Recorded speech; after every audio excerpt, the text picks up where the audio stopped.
The time has arrived. Time to bring the ultimate battle of pirate versus ninja into the realm of Drangleic, and see who will reign supreme throughout Dark Souls 2. Don't worry, DS2 heads, there will be zero slander in this video. I whined enough back in the claw-only run. If there are any complaints in this video, they are on From Software's design philosophy in general, mostly in relation to enemy item drops, which has been a nightmare in every game since Demon's Souls. That will come up, and it was frustrating, but again, an annoyance from the developer's entire catalog, not this game in specific. Although I will say that in exchange for not being a dick about this stuff, there are exactly two bosses I won't be going for if I'm going to stay positive. Those being the Gank Squad in the Sunken King DLC, and Lud and Zolin in the Ivory King DLC. You understand why. Still, the point here isn't about bemoaning all of my petty critiques, but celebrating the legacy of history's two greatest outlaws, the pirate and the ninja. That being said, I want to start out this video with something that I didn't touch on until the end of the last foray into DS2, and that is the fact that the boss roster we're talking about here does have one of the best hit rates for good boss designs in the entire series. And even though I'm not a fan of DS2, I love that some of you out there watching now do love it, and hope you continue to enjoy your time in Drangleic, whether some random YouTuber loves the game or hates it.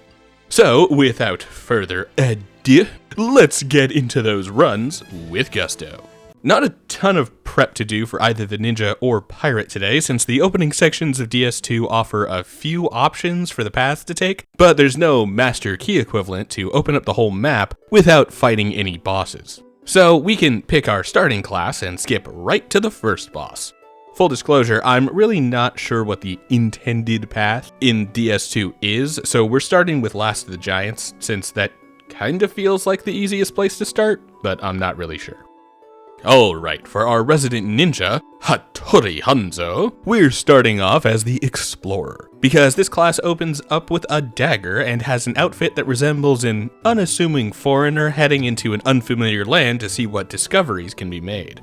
I've mentioned why we're using daggers for the ninja before, but it bears repeating since these videos seem to keep drawing in new viewers that haven't watched the previous runs. So, while I will also direct anyone who's coming in on episode 3 to go check out the DS1 and Bloodborne versions of this run, let's talk about the ninja's arsenal as if you're new here. There are two main rules to consider when trying to figure out what the ninja can and can't use. First is that it has to be something that can be concealed, either by being hidden away in the folds of one's clothes or innocuous enough to not draw much attention. Second, it should have a secondary utility as a tool in the hands of a ninja, given that real ninja didn't have the infinite pockets of the DS2 version of Hanzo we have here. Most items used in combat generally had to be multi-purpose, such as how the classic kunai throwing dagger was actually anything but a throwing knife. It was in fact a digging tool that could be held with a string and twisted to act as a drill that could burrow into the walls of strongholds like an enemy's castle, often giving the ninja a chance to pass items through what should otherwise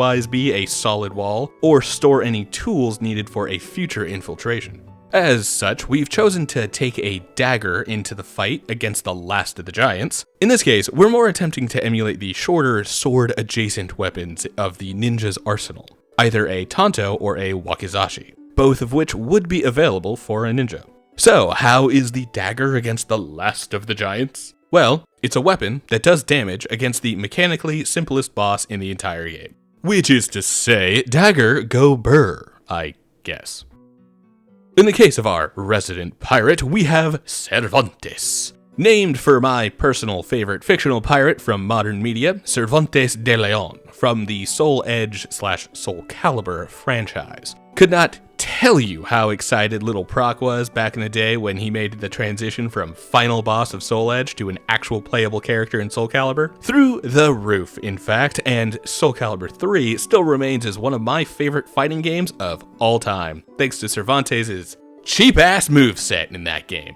As for our starting class, we'll be picking the Bandit, since it starts off with a tool almost as ubiquitous on board a pirate's galley as the Cutlass, even if the Cutlass is certainly more iconic. That's right, we're picking out a decent enough interpretation of the boarding axe.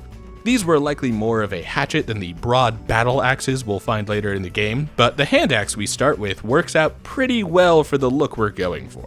Honestly, the infantry axe that can drop off the hollow infantry and force the fallen giants might even be a better stand-in for the actual design of a boarding axe, but I didn't exactly feel like doing the grind to try and pick one up, since I knew I'd have a few other grinds on my plate later. Instead, we keep our short bow that we started with as our secondary right-hand weapon, and pick up a light crossbow to take the role of our flintlock pistol. Now we can take our arsenal and fight the last of the giants with it, and yeah, this guy really isn't all that threatening, even at base level. A great starting boss to set the pace for more positioning-focused combat in DS2, rather than being heavy on rapid dodges, but certainly not difficult. Really hard to give an actual score for Last of the Giants between the battle axe and the dagger. Neither really outdid the other on vibes for this fight. So in that case, we'll call it a draw for now and give a point to each before we move on to the next major path that is currently available to us. Now, while the Pursuer feels like the obvious next fight, fuck it. Actually, this was very much the result of the ninja getting his dick kicked in against the Pursuer for a while, but we'll get to that later.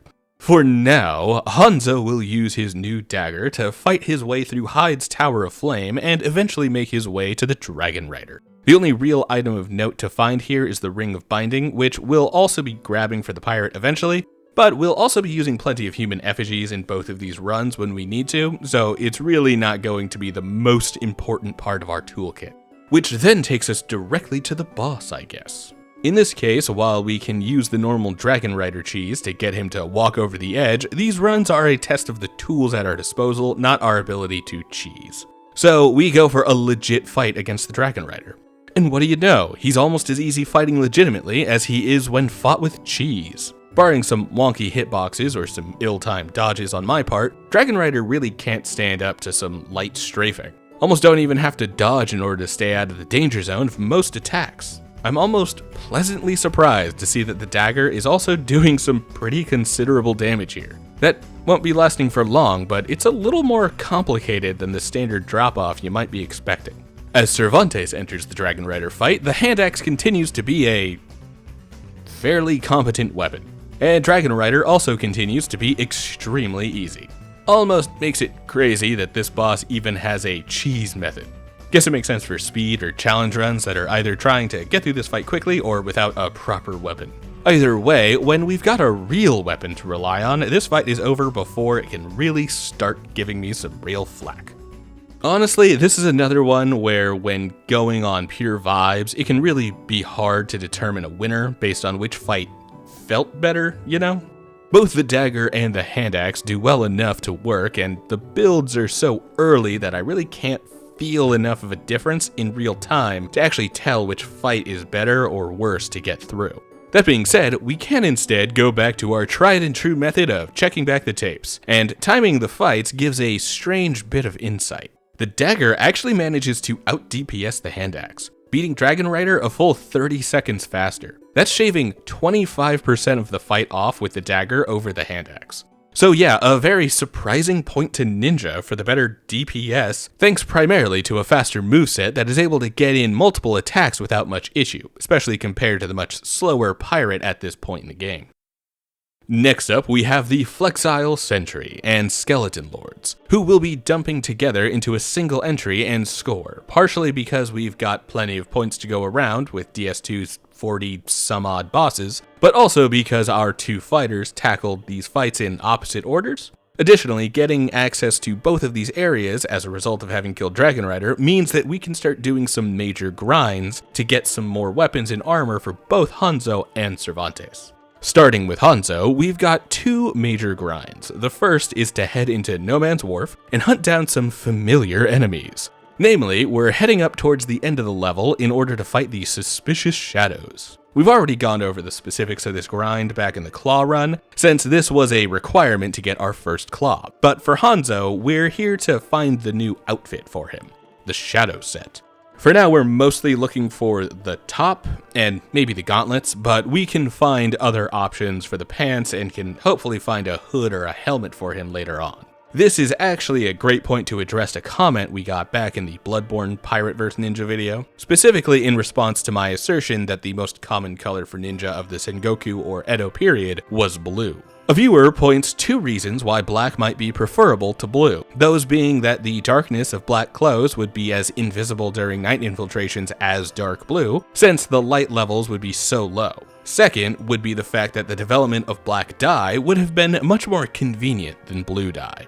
However, while this comment is fairly well informed on the history of textile development, to the point that I might even guess that the commenter is probably familiar with the writings of Virginia Postrel, the author of The Fabric of Civilization, the history of Japan is a bit of an outlier in the development of specifically blue textiles. In fact, blue or indigo dyes in feudal Japanese eras, such as the Sengoku or Edo periods where ninja were most active, were not only readily available, but blue was actually extremely common. This is a result of the widespread of aizome, or Japan blue, as a dyed textile in Japan that was not only prized for its vibrant blue color, but also readily worn for its antibacterial properties. These properties then led to aizome-colored clothing to become the most common padding to be worn beneath the armor of a samurai, as it led to already non-lethal wounds suffered in battle to have a reduced chance of becoming infected.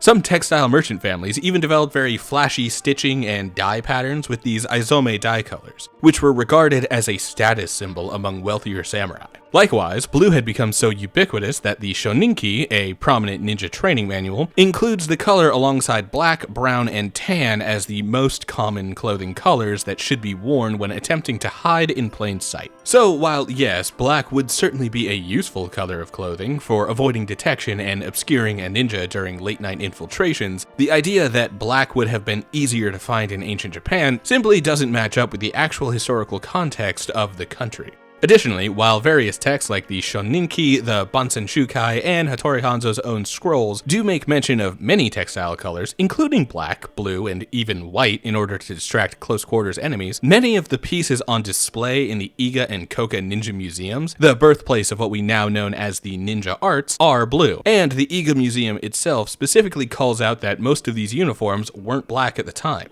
Now, with the shadow set picked up, we can also head over to the Huntsman's Copse, which is also available thanks to killing the Dragonrider. This leads us to the second major grind we'll be attempting here. Specifically, we want to replace the dagger with another weapon that will take us from a stand-in for a Tanto or Wakizashi to something that will stand in for a classic ninja tool, the Kama, or when attached to a chain and weight, the Kusarigama. So we need some sort of short handheld sickle type weapon that can be either easily concealed or will at least be inconspicuous for a peasant, like a farmer, to carry on their person at any given time. Fortunately, the undead huntsman in Huntsman's Copse drops exactly what we're looking for. In fact, it's the very full moon sickle that they wield to try and kill us.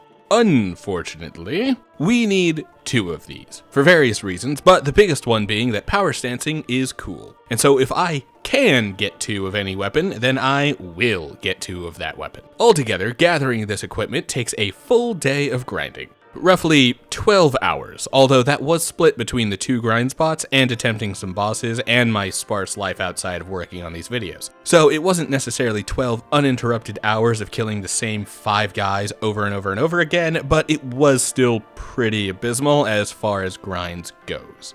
But that's par for the course when looking for enemy drops in any From Software game. Finally though, with the grinds done, we can look at the bosses that I used these weapons on. In Hanzo's case, we started with the Flexile Sentry, giving the knives one last hurrah before making the permanent switch to the Full Moon Sickle. It doesn't initially go wonderful, and I've gotta say that this mostly goes to my constant need to power stance every weapon my characters hold. However, the relatively low damage of the Broken Thief Sword that I'm using in my left-hand dagger really drops the overall DPS of the 2 as a singular combined force. I do much better simply using the basic dagger on its own, rather than trying to grab whatever dagger I can and dropping into the power stance. Still, after a quick reset, the speed of the daggers manages to keep the DPS up enough to not have to worry about the rising waters, and the Flexile Sentry goes down without much extra trouble. What does cause some trouble is the fight against the Skeleton Lords, and this starts the trend we'll be seeing as we progress with the Full Moon Sickle. But currently we can only equip one, since power stancing these has some pretty high stat requirements. Still, the sickle does fairly well. I do notice some of the sweet spot damage a little more with this weapon, something that I wasn't fully aware of the last time I played through DS2, but is readily apparent with any Reaper class weapon. Basically, while I tend to go right up into the bony boys, well, I was gonna say nutsacks, but they don't really have much in the way of grundles anymore. Skeleton boners? Is that a good joke?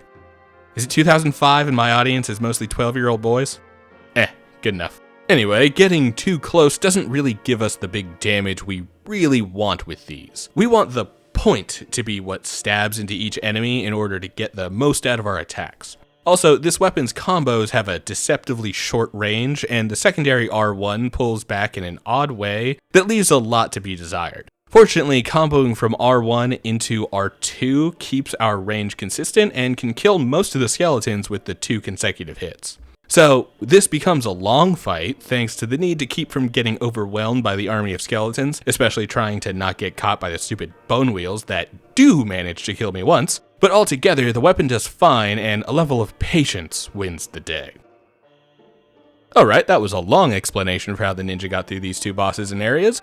How about the pirate? Well, Cervantes also needs to make a bit of a grinding detour, because now that we've killed Dragonrider, we can get 3 new weapons for him.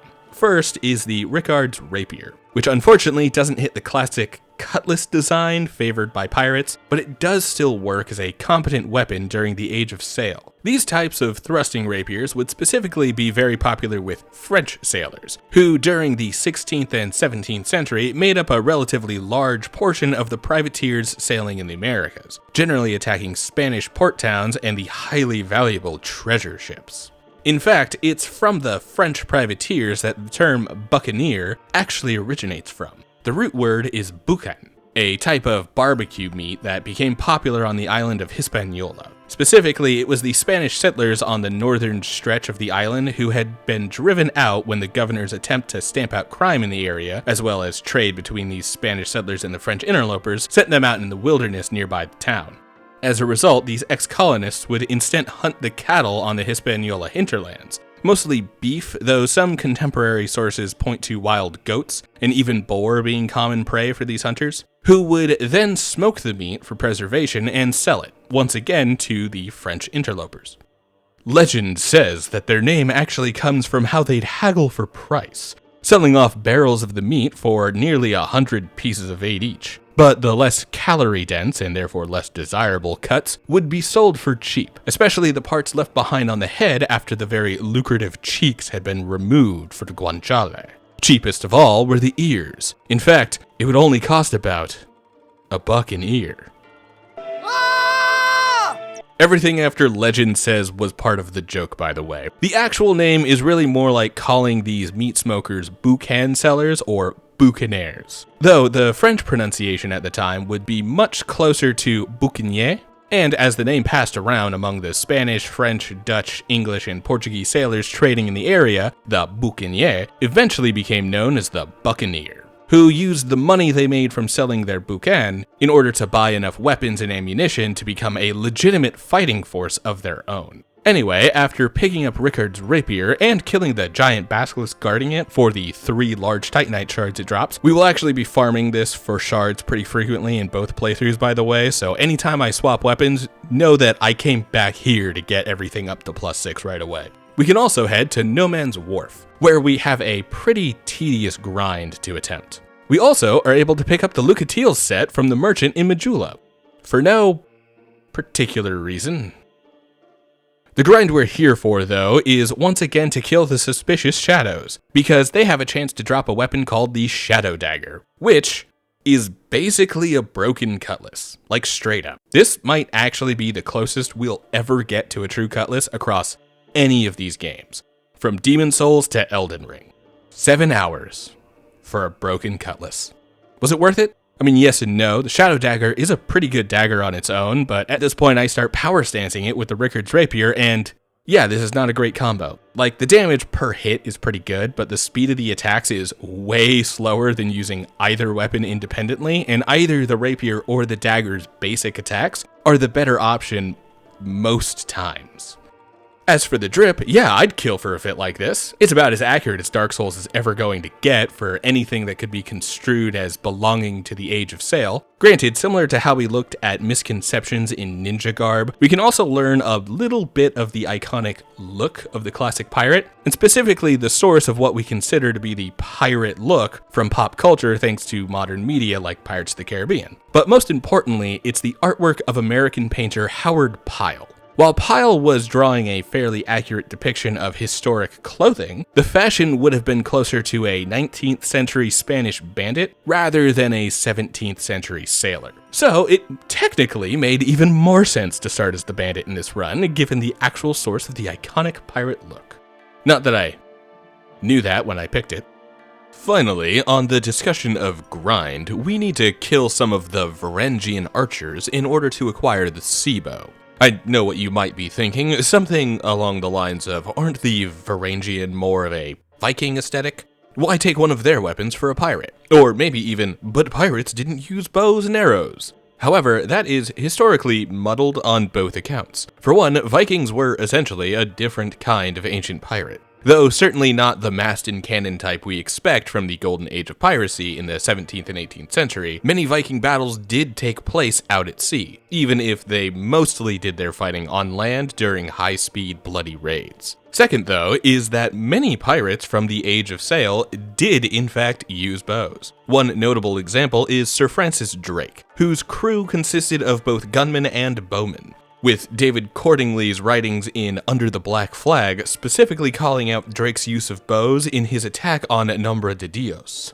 one of Drake's more famous raids. And if you need someone a little more familiar with the history of bows than me, then take it from YouTube's favorite archer, Blumenek, whose shorts inspired me to give Cervantes a bow in the first place. The superior rate of shooting, reliability, and accuracy of bows made them superior weapons in naval warfare. Even Sir Francis Drake, one of Britain's most famous pirates/privateers, would have had archers aboard his ship, with contemporary reports describing how they were used to target enemy captains and force a surrender. So even though bows never really made it into pirate iconography, some of the most prolific privateers in history did in fact use archery to their advantage, for every reason that every war-waging people used them since the discovery of string. Now, how about the two bosses at the top of this section? Well, first off, we have the Skeleton Lords this time. Mostly because we were looking to get to Stone Trader Cloan in order to buy some much-needed Titanite shards for all of our new gear. As for the fight itself, it is once again an elongated affair, and I honestly don't know if I'd ever make it through the Skeleton Lords without prolific use of lifestones. The crossbow turns out to be a surprising MVP in this fight, able to pick off skeletons while they're still attempting to slowly approach. Something with a little more stopping power or crowd control might be much better here, but the toolkit still works out pretty well. Then we have the Flexile Sentry, which is a strange fight with this setup, since it's not immediately clear exactly how much damage each attack is doing. My guess is that this is an effect of that sweet spot damage for the distance of my attacks and the difference in range between the Rickard's Rapier and the Shadow Dagger. Still, the damage and speed are able to blow right through the Flexile Sentry with a little problem and get us on our way into Lost Bastille. This is a tough section to score, since it has two bosses combining with what was essentially the major grind for the gear that will make up our build. And honestly, both of those grinds were absolutely awful. 7 hours of killing the same shadows is not worth the effort for a broken fucking cutlass. However, the Full Moon Sickle will be Hanzo's main weapons for a while, and the build isn't even finished improving yet. So those weapons are actually much more worth the grind, even from a casual perspective, as they have some further depth and intrigue as opposed to the Shadow Dagger. Then there's the actual bosses themselves, and while both Skeleton Lords fights went basically identical when only accounting for Hanzo's winning run, Cervantes beat the Flexile Sentry more than 2 minutes faster. 45 seconds to Hanzo's 3 minutes. So yeah, that and Hanzo's various deaths in the boss fights tips the scale towards Cervantes, which means point pirate. And we can move on. partially for some cleanup, actually. Before heading into Lost Bastille proper, we'll be opening up both entrances into the area by heading into the fight with the Pursuer. Starting, of course, with Hanzo, we've actually attempted this fight a few times with a power stance daggers, but in an effort of fairness, the various losses there won't count against the ninja here. At this point, we still haven't gathered up enough souls to power stance our full moon sickles, so we're still going at it with one for now. However, so much of the Pursuer fight is waiting for the very obvious openings between the boss attacks that not having the power stance or even the fact that the single Reaper is kind of slow isn't really a huge problem. The only problem I'd had with this fight before was that my health was too low and he kept one-shotting me with my low-level stats the first couple times I tried to attack him. Now, with a few bosses under Hanzo's belt, we can survive the 1 or 2 hits that I've failed to dodge and get a nice hit or 2 in during the breaks we're given. GG, easy, only wish we could have flexed on him a little more.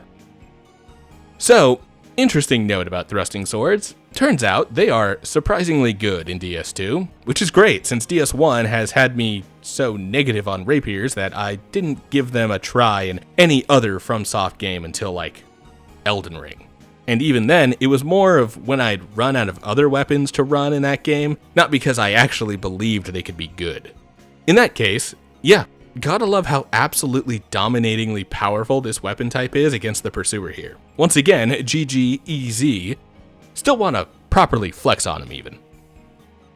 As far as the scores go here, this one is going for vibes, speed, and the build that was able to complete its gear set the fastest. While the Full Moon Sickle is cool and will improve soon, it's hardly the MVP in this fight. So yeah, this has to go to Cervantes thanks to how great Rickard's Rapier is, and that's even with the fact that I'm using it terribly. Point Pirate. Next up is the old Dragonslayer, which gives us the chance to test out our sickles now that we've finally hit the stat threshold to power stance them. And yeah, it's a pretty good power stanced weapon. The L1 and L2 are nearly identical, and at this point I'll mostly be relying on a single L2 at a time, so I can get more damage for each heavy hit. Eventually we'll have the endurance needed to get 2 attacks off at a time, and at that point subbing in an L1 into the L2 combo is pretty good. For now though, old Dragonslayer is a simple enough fight, and as long as we're taking this as a similar dodge then attack metronome pace like we did to the Pursuer, Hanzo's got this in the bag. As for Cervantes, he is the reason we're doing the old Dragonslayer now anyway, since we want that old Leo ring for the bonus thrusting counter damage. Do I know when this ring will actually have a positive effect? No. Do I care? Also no, but I'm sure the extra damage was helpful at some point in the following bosses. But to get the ring, we will have to kill the man first, and that goes, honestly, pretty well. We're still trying to make use of the power stancing at this point, and while the Shadow Dagger and Rickard's Rapier do make for a fine pair of weapons, power stancing isn't exactly the best way to utilize them together. This means that even though the fight is only about a minute, it still could have gone much better and faster if I'd honed in my dual wielding technique a bit more.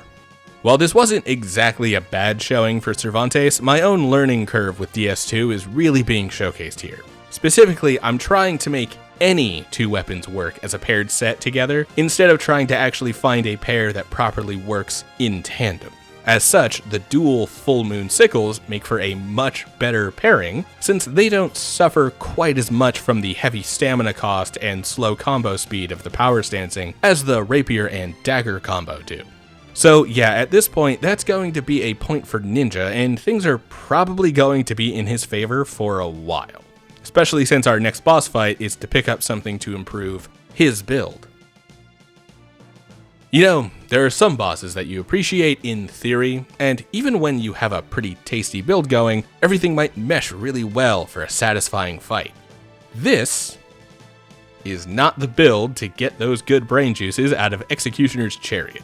While I might have the damage for the Bony Boys and their Necromancers, the speed isn't really there to keep Hanzo from getting overwhelmed. So this fight takes a while, and a few resets to nail. In that case, now that we finally have our power-stanced Full Moon Sickles, let's go over the tool that is my reasoning for hammering into the sickle as a weapon that I would consider the most appropriate for a ninja like Hanzo. Well, maybe not for the actual Hanzo, as he probably had a katana, being one of the few ninja that came from samurai lineage. It's a bit of a journey, but we'll start from the Kusarigama and work backwards. A sickle outfitted with a ball and chain, also known as the Kusari Fundo. This was an evolution of an earlier weapon, the Kyoketsu Shoge, which featured a string made of organic material like horsehair or plant fibers, and a blade with both a point and a small hook. It's actually very similar to a billhook halberd and serves much of the same purpose for redirecting enemy attacks, but could also be used as a type of grappling hook for infiltration. The more well-known Kusarigama was instead built with a metal chain and a kama, a farming implement used for harvesting crops like rice and other grains. This use of turning the kama into the Kusarigama, and therefore one of the most recognizable ninja weapons, also highlights a somewhat misunderstood aspect of the ninja. Specifically, the kind that makes comments like the one that I got in the DS1 part of the series. The idea that most ninja were samurai, and that the ninja arts were little more than a covert version of samurai warfare. While there were many ninja who did hold samurai lineage, and even had stakes in land ownership, men under their command, and access to more prominent weapons of war like a katana, naginata, or longbow, the origins of most ninja technique comes from the peasant class, generally as they work to rise up against their samurai landlords. See, peasants didn't really own anything in the feudal system. Generally, they had to make their own clothes and tools and worked on the samurai's land for enough pay to keep them alive long enough to harvest next year's crop. So much of the hiding in plain sight and handmade tools aspect of ninja lore come from the silent covert uprising. Then, as ninja groups started to aggregate their techniques and tools together, the big clans like Iga and Koka would rise during the Sengoku era and start working under more direct samurai control, like Hattori Hanzo's Iga clan ninja, or even Oda Nobunaga's own use of the Koka after their subjugation. With that history in mind, this is why the Kama and the Kusarigama still hold as the most iconic ninja weapon, aside from the classical media depiction of the katana, which we'll get more to later. So that is the reasoning for our full moon sickle weapons. Because of the word sickle in their name, that implies a small, concealable weapon that would be common for a feudal era peasant to have out on the farm. Concealable. I'm not exactly sure what it is about the Chariot that makes this pretty awful for Cervantes, but it really doesn't go well for me here. If I'm being honest, it's probably a matter of me failing to properly acknowledge how powerful the rapier in my right hand would be if I'd simply ignore the damn dagger in my left. It's a good dagger, and I love the design, but man, doing a 7-hour grind only to get a new item that would ultimately lower my DPS was not worth the effort. Hell, it might have been better to use this as a primary weapon for a boss or two, rather than keeping it as a secondary. The result here is a bit of a slog, as the power stance rapier-dagger combo struggles to one-shot the skeletons, and the stamina drain means that I really only get 2 hits per L1 or L2 combo, with diminishing returns on the second hit. Once we get to the horse on its own though, it's completely fine. Dodge, attack, DS2 boss, DS2 bosses.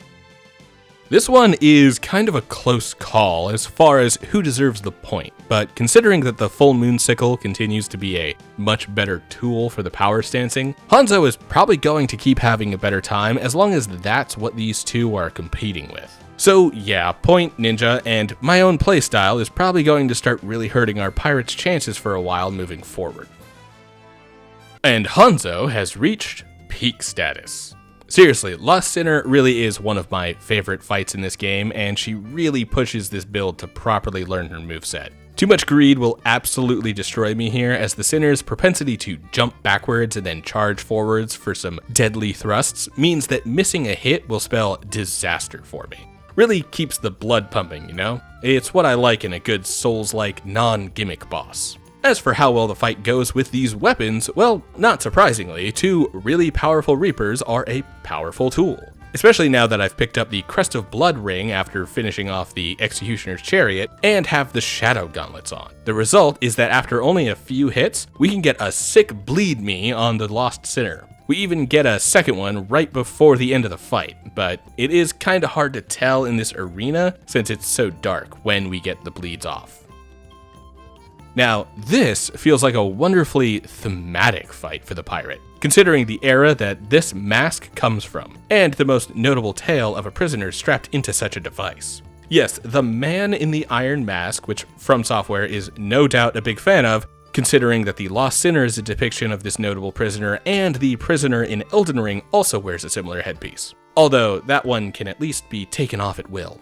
The character is one that I know I was introduced to through the Three Musketeers movie named after the man, but it wasn't until much later that I learned that it was based off of a real dude. Historical France was fucked up. Anyway, this fight always makes me think of the Three Musketeers for that reason, which is great since I love the Three Musketeers. Because of that movie at first, but the actual novels later. Oh, and also the candy. It's also fitting because the time period those novels take place in are set around the golden age of piracy in the 17th and 18th centuries. In that case, using the rapier and shadow dagger are pretty thematic for this fight, and their quick movesets works really well to counter Lost Sinner's quick but heavy attacks. So if we're going on pure timing or strength, then this one is a hard one to quantify since both weapons do very well to rip apart this boss. It's to the point that this comes down more to my own skill rather than the build itself, as both are doing very well right now. In that case, I'm going to have to give it to the vibes. Like, without question, Cervantes takes this one on how thematically resonant it is. Considering that my weapon and armor choice is already based on the French buccaneer style of pirate, that's basically only one step removed from a French musketeer. The only real difference is that the pirate actually gets more tools. That means that this point goes to pirate because it fits in so well with the Lost Bastille and No Man's Wharf that brought us here. I mean, even the cage elevators that move us around the location are inspired by the sea cages that dead pirates would be shoved inside of to deter anyone approaching a port from attempting to engage in piracy. It was a brutal time, folks. Looks like it's time for the next boss to ruin my day.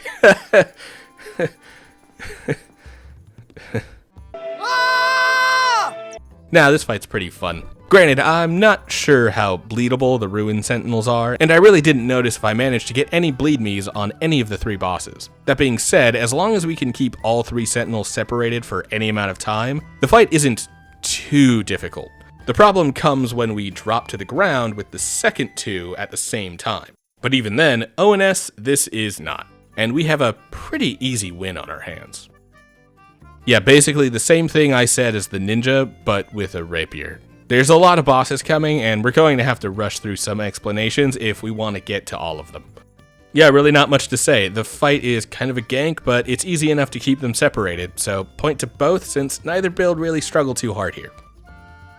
Never excited for these gank fights. At least for Ruined Sentinels, we can stay up on the starting platform to fight them mostly one at a time for a while. One of the real problems with this attempt though, or should I say these attempts since the Gargoyles do kill Hanzo multiple times, is that the choice of weapon here is a little slow for the group, and I'm already really bad at reading their movesets. It's truly a difficult fight, and it takes forever, made worse by the fact that when I'm stuck at only getting a single hit off at a time, those single hits really aren't packing the punch I would have hoped. Like, this is perfectly fine damage if I'm able to combo one or two hits together, or spread out my attacks to two or more gargoyles at once. But as it is, nah, this build really isn't it. Plus, the bleed effect really isn't coming in to save me here, since I'm not even sure if these guys can be bled. This right now is around the point where I first started to notice that the power stancing really wasn't doing me any favors, at least not with this specific combination of weapons. So in order to make it through this fight, I decided to rely more heavily on Rickard's rapier as a singular weapon rather than part of a set, because it honestly isn't. This means that about halfway through the fight, it's time to make better use of the left hand by swapping out for my crossbow. It's been there for a while, but I haven't really talked about the crossbow yet. Well, this is my stand-in for the flintlock pistol that would fit most iconically with the pirate aesthetic. So far, I've only really gotten the chance to use one in this series back in the Bloodborne run, where it made quick work of plenty of bosses. But in DS2, I'm not really as married to my trusty sidearm, likely because of the simple fact that crossbows kinda suck in all of the games, but it feels especially bad in DS2 for some reason. Granted, that could be my lack of familiarity with the crossbow in this game specifically. It rounded out the build pretty nicely back in DS1, but through a combination of my own neglect for the weapon and the admitted fantastic damage and moveset of the rapier in DS2, I never actually found myself loving the crossbow for most of this run. We're swashbucklers through and through here, and won't exactly be seeing much use of anything close to a musket or pistol until maybe the very end. Not gonna mince any words here, this goes much easier for Cervantes over Hanzo. Speed is key against these dudes, and the little bit of range that I got from the crossbow was even clutch a few times. In this case, I may have been better off with the twin daggers over the twin full moon sickles, and Hanzo might have actually had a better time with this boss if that was the case. However, as the events transpired across these attempts and my inconsistent need to always keep my current build until I upgrade to a new one, not always a better one, means that this point goes to Pirate. Oh no, it's Royal Rat Vanguard time. I wasn't supposed to bitch, but the Royal Rat Vanguard. Fuck it. I said this in the Claw run, but it bears repeating here. The Royal Rat Vanguard is an exceptional boss, I gotta say. I really do love this gimmick. How much you want to bet me being positive for once will be the one most controversial thing I say in this video? More so than the very often argued topic of the proper color for ninja clothes. But yeah, I like this fight, and the twin sickle build goes fucking hard on it. Second verse, same as the first. The Vanguard is good with sickles, the Vanguard is good with claws. The Vanguard with a rapier is so great it gives me pause. What can I say? I like gimmick bosses when the gimmick works. And to me, the Vanguard simply works. Point rats. And now that the rats are down, we get another fight. I actually don't hate this one, but it's certainly simple enough to not really need much in the way of tactics or an exceptional build. A couple sickles is more than enough to take this dude down with basically no problems. He's fortunately slow enough that the speed of our build really isn't an issue. Are we sure that the Rotten is one of the 4 Lord Souls or whatever for this game? Is he really worthy of a primal bonfire? Because barring a few close calls, which I'll admit had me clenching up hard enough to shit out diamonds, this fight goes pretty well with the pirate. I even get to keep using my power stancing without much real risk. Really not much to complain here. I understand we've been going pretty fast through these last few bosses, and the results have basically been, it's alright either way, with no real definitive winner, but yeah, there's really no difference in the build here for the Rotten. Whatever apparent DPS bonus the rapier has over the sickles seems to be counteracted by the bleed effect, and my own need to keep power stancing the rapier and the dagger, even though it is still less effective than either weapon on their own. So yeah, I guess point for both for this one. So we've now headed into the Shaded Woods to fight Scorpioness Najka. How's this turn out? Well, it doesn't go without any issue, but it certainly isn't the most difficult fight either. Once again, our sickles are doing mad damage with each hit, even if we're still basically down to only using one attack at a time. We even get a few bleed me's during the fight, which really makes tracking damage numbers difficult against her, but it messes up the health bar. So we'll take it, whatever benefit it did give.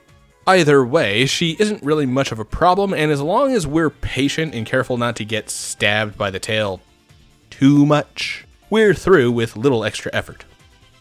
Hey, it's time for Shaded Woods' Cervantes, which means we get to run into the single most depressing realization for this entire video.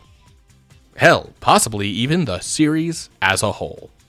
Because for all of my bemoaning that the Dark Souls series never seems to have a proper stand-in for the Cutlass, DS2 had the perfect opportunity for it, but squanders the one weapon that could have worked. Basically, the Falconers found in the Shaded Woods use something that would fit perfectly as a Cutlass archetype. It's a relatively short, one-handed, single-edged, curved sword with a swept guard that completely covers the hand. And, like every other part of the Falconer set is obtainable. The armor, the shield, all of it. But, for whatever reason, not the sword. It's like From Software hates pirates or something. Absolutely kills me that we can't get that weapon. It is gorgeous. Anyway, as for the boss fight of the area, at this point we've buffed our endurance enough to be able to get about 2 or 3 power stanced hits off at a time, which makes up for the otherwise low damage output. Ricard's rapier has really been doing work for this entire run, and I am not looking forward to the prospect of needing to get rid of it for any reason. But that's where the intrigue of these runs comes from, after all. So for now, that means we get to deal some pretty good damage, but something tells me we'll be losing that in the near future. You know, I almost gave this one another double point, since neither run really felt like they were lacking in this fight. So instead, we checked the footage, and yeah, there is actually a clear winner on time. Even if both felt relatively the same as far as ease goes. It really shouldn't go unstated that both of these builds are totally viable and honestly pretty fun, regardless of my personal feelings on DS2. But yeah, with another 25% decrease in time, point goes to Pirate for kicking Najka's ass with time to spare. Would you look at that? Another reason to really look at the bow as an actual combat option now. It hasn't really come up in the boss rush way that I structure my videos, but it has been imperative to making the rest of the game more manageable. I know there's a lot of argument among DS2 fans about the quality of the reorganization of enemies in Scholar Edition, and I really don't know the 2 versions of the game well enough to actually be able to weigh in on that debate. However, even for the worst areas in this version of the game, everything gets a lot better if you keep an upgraded bow in your back pocket, or more like strung up on your back. They're a bit big for pockets. Oh, but the fight, yeah. We kill it, mostly because we can use the bow to deal with the toxic rats and then slam Notsif until we're through and can head on to bigger and better things. Goodness, I'm so glad that I found a reasonable excuse to give Cervantes a bow, because like the ninja, it has been a real blessing to have something like this in my arsenal for DS2 specifically.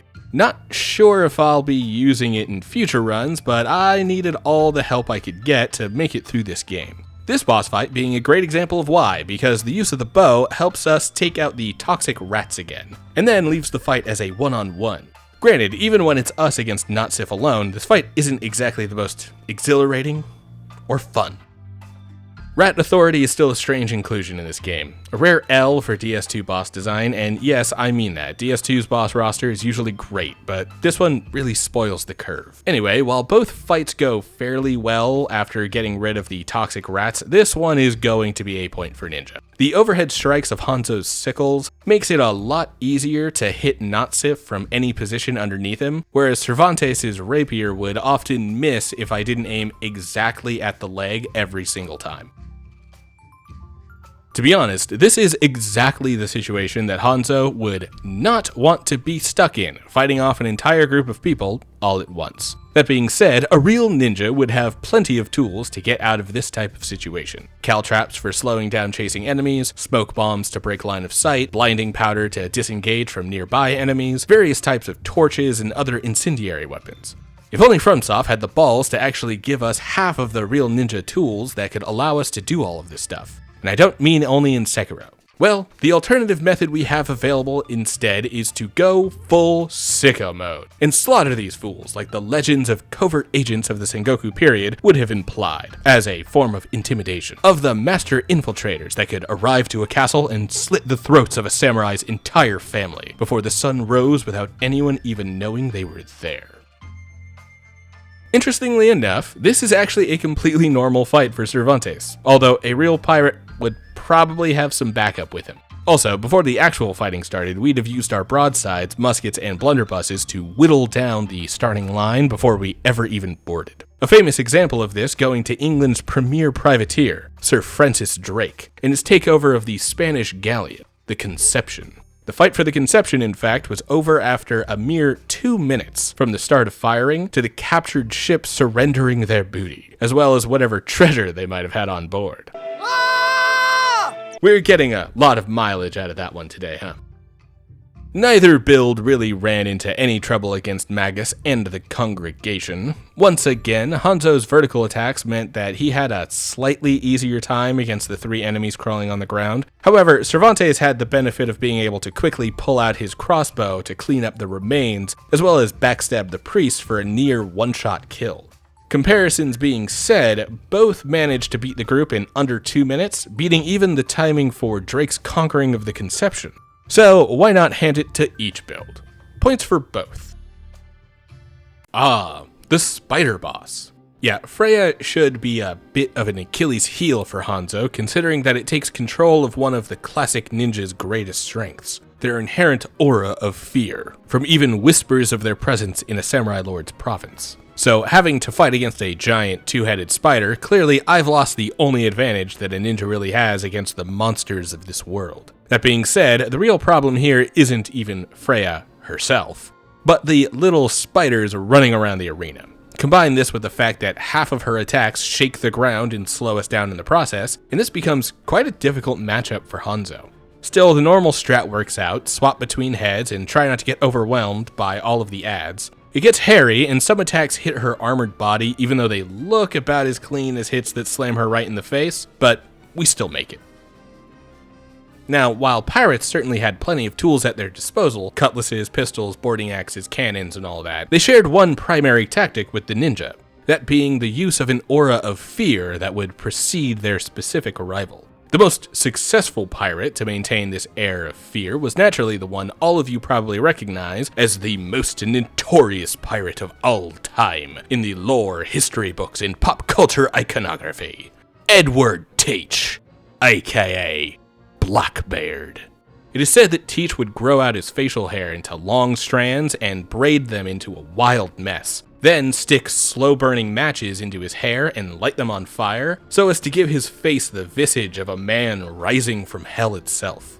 However, the facts of Blackbeard are nearly as interesting as the fiction. The man was a highly intelligent and cunning pirate who used fear as his greatest weapon and managed quite a bit of deception under the guise of that. Of course, that still does very little to help us fight off Freya, as she is certainly more terrifying than any man could ever be, no matter what sea tales might say of him. More than anything, the struggles against Freya for either Cervantes or Hanzo doesn't come down to the damage output of the build, or her moveset being particularly nasty. It all has to do with getting overwhelmed by those damn spiders that jump into the fight to protect their mother, I think? If I cared about lore, I'd still bother writing video essays. I miss writing video essays. But yeah, the real struggle for both fights really comes down to how speedy those little spidery bastards are. That being said, it's hard to argue with the actual DPS of the weapon, and while Hanzo has the potential to deal some massive damage with the twin sickles, they're quite inconsistent. Between the sweet spot damage and the wide swings often hitting the armored body, they really pale in comparison to Rickard's rapier. In that case, the point really has to go to the pirate. And now it's time for the Covetous Demon, or as my girlfriend calls him, the cute little big goober. So, how's the fight go? Easy enough that I have several minutes to flex on him. Yeah, it turns out these pots hanging from the roof of the arena have hollows in them, and if we break them with our bow, okay, maybe hit the chain, maybe hit the hollow inside and he'll break out himself. Firebombs, that'll do it. The classic Heroku Dama, a quality ninja tool that barely gets used in this playthrough since DS2's consumable throwing arc is different enough from other games that it has its own difficulty curve to learn the specifics of. Well, third time's the charm on the firebombs, and we can suddenly see the little guys falling out of the pots where Covetous Demon gets distracted and focuses on them so he can eat them. Let's try this again, complete with the flexing and dropping guys from the ceiling in order to distract the Covetous Demon. I could have sworn that this could poison him in some way too, but nope. Apparently it's a simple distraction. Not that distracting Covetous is necessary. He's not exactly the most aggressive boss in the game. On a side note, we've updated our primary weapon leading up to this fight. It's been a bit of a process, but now that we have the fruits of our labors, we can go through the step-by-step. First up, we need to get the Fang Key by killing the axe-wielding Beastman in the Shaded Woods, who's petrified right next to the bonfire. Quick warning for anyone looking to also get access to boss weapons, this guy will now be awake and aggro every time you spawn back at this bonfire. Next, we need to use that key in order to open the door in the snake pit with all of the basilisks to free Eileen and meet her down the road. Then, fight her in Brightstone Cave Toreador, where we don't find a bullfight, but some spider-spawning bullshit right next to the nearest bonfire. And finally, we can talk to Eileen and trade her the soul of Freya for the spider silk. Now, while this weapon should be a straight upgrade for Rickard's Rapier because of the increased damage, better scaling, that would also require me to get enough petrified dragon bones to fully upgrade it. And that requires a certain amount of grinding to actually get enough to fully upgrade the weapon. We will be doing that grind eventually for a later weapon, but not for this one, since it will also be getting replaced not too long after where the grind would be. I will say though that Spider Silk's moveset is also an improvement, as it has a useful R2 that doesn't plant me in place for 15 seconds at a time. Anyway, it does work to kill Covetous as well. It always sucks to not give a new weapon the point for its first appearance, but like, it has to earn it, you know? A big part of this is definitely the fact that I don't have the upgrade materials for the Spider Silk, and I don't really know where to get them reliably before arriving at either Aldia's Keep or the Sunken King DLC. With that all taken into account, the ability to bleed and the raw damage of the sickles means that Hanzo has a massive power boost over Cervantes. Which means... Point Ninja. Great opening, Hanzo. Way to really dodge that soul spear. Otherwise, holy balls, that was fast. Sickles are really starting to do work. I'm starting to get the impression that perhaps I have arrived to Earthen Peak a little late. As if perhaps I should have done this before Shaded Woods and Freya. Oh well, easy boss is... Had to open my big fucking mouth now, didn't I? Whatever, run it back and we get the win. Nice and clean. Yeah, I'm definitely here a bit late, but my pathing had some intention behind it. For one, I wanted to pick up the Spider Silk early enough to actually get some use out of it before swapping it out, but also I wanted to save what comes after Mytha until the very end of this first half of the game. Still, that death for the pirate and the crazy amount of damage for the Full Moon Sickles means that this round has to end with a point for Ninja. It's not even close. And now we've finally arrived to the place I dreaded the most, the Iron Keep. But thanks to having some actual range options to kill and lure enemies, this area isn't too bad. A tried and true method for any FromSoft game: if an area is being too much of a pill and the devs are trolling too hard, grab a bow. These things can carry through the toughest of obstacles. Against the actual bosses we're running into, not so much. A bow really... Actually, I don't know if the bow will be bad against this guy. I always default to melee the second I jump into a boss arena though. Might have been a good option here. For now though, the dual Full Moon Sickles do work and manage to eat away at the Smelter Demon's health. We're not getting any help from the bleed part of this build, but the overall damage is enough to make quick work of this boss. Yeah, this is basically the same situation as the ninja. Bow goes super hard on the area leading up to Smelter Demon. Let's talk about the man himself though. Well, for starters, we've added a new tool to our repertoire. Something we picked up back in Earthen Peak before Mytha, but haven't put to use until right now. The Work Hook, which is acquired by killing the Mimic at the top of Earthen Peak right above Mytha's boss room. For those of you who watched the Claw Only video, you know that I can get heated, but also you know that this weapon is absolutely terrible. Like a truly abysmal claw among an otherwise goated weapon type. Very not Jozu. However, one thing that the Work Hook can do is get infused with poison, which means that if we hit the Smelter Demon with the hook enough, then we can poison him and deal a pretty considerable amount of damage over about 10 seconds. This winds up working well in combination with the Spider Silk in order to deal some real damage to the boss and see us through. It still makes for a long fight, but certainly not an impossible one by any means. Once again, there's always a part of me that wants to reward a weapon like the Work Hook for being the new part of an arsenal, and inflicting the poison that made this fight much more bearable as well. However, even without poison to fall back on, which Hanzo absolutely could have at this point, the Full Moon Sickles simply outdamage everything in Cervantes' arsenal here. To the point that this fight goes down in half the time for Hanzo. There really is no question as to whose kit is better for this fight, and maybe a lot of fights moving forward. Point to Ninja. things are not looking good as long as the pirate is stuck with that partially upgraded spider's silk.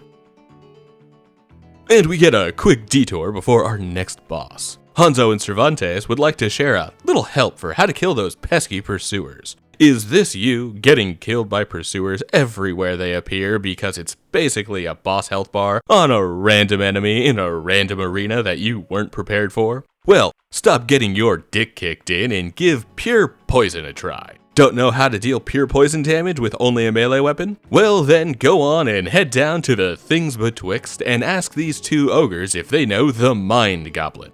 Mind Goblin D's nuts, that is. Get gifted a ladle, visit Dr. Finkelstein to make it poisonous, and you've got a handy dandy poison stick that deals almost no actual physical damage. About as close to pure melee poison as a build can get. But is that not quite your style? Are you less on the improvised ninja weapon side and more of a hook-wielding pirate? Then go ahead and do the same thing with the work hook. Watch that abysmal damage suddenly turn into a deadly game of wait and bait, while the pursuer is eaten out from the inside. Alright, with that fun little detour for the short over, let's get to the main man of the Iron Keep, and cross off the final of the 4 primal bonfires. Well, it's time for everyone's caked up baddie, the old Iron King. The bow would have been cool here, if I remembered to equip it before starting the fight. But hey, it still manages to do its work, and some poison arrows we picked up from Gavlin means that we can chunk a decent amount of his health down while we wait for him to constantly stall and barely give me any chances to attack. It's a solid bit, but RNG was not on my side for most of this fight. Fun, thick, but he isn't the hard one in this arena. See Hanzo, that's how you start a fight, with some ranged attacks that actually deal some damage at a distance before he comes into range. Oh, and Cervantes also has access to poison through both his arrows and his work hook, so he can get the same status going from a range or in close quarters. I mean, there was definitely an alternative to how I could have gone about engaging with this fight to make it actually go faster, but I was having fun with the poison effect. Either way, we poke at this horny devil until he's finally willing to go down and make our way forward. Interestingly enough, across my various sources I've been using to research for these videos, there's not a lot of information on the use of poison when it comes to either ninja or pirates. Not to say that this tool was never used by either outlaw, but simply that there isn't a lot of information specifically about the poisons used or how widely they were utilized during the golden age of piracy or the Sengoku or Edo period of Japan. Still, pop culture tends to hammer down on the use of poison as the ultimate form of attack from either a stealth assassin like Hanzo or a cutthroat like Cervantes. So I'll still be using it moving forward with pop culture as my reasoning, though I might need to expand my research to find more instances of the actual use in history. Anyway, point for poison, because it's fun and possibly anachronistic. Now that we've finished lighting all 4 primal bonfires and are allowed to enter Drangleic Castle, it's time for the next major boss fight, the Twin Dragonriders. However, the strategy here feeds directly into one of the core tenets of the Way of the Ninja, as stated by Hattori Hanzo's Ninja Hiden. The real Hattori Hanzo, by the way, not our caricature we're playing with right now. This has to do with the verse related to fighting multiple enemies when outnumbered. Generally, this is talking about facing off against a military force, squadron, battalion, whatever you want to call a group of armed militants with opposing allegiances to the ninja. However, it still works here since the most important tenets of surviving these types of encounters is to deceive, misdirect, and convince the opposing force that they have a betrayer in their group.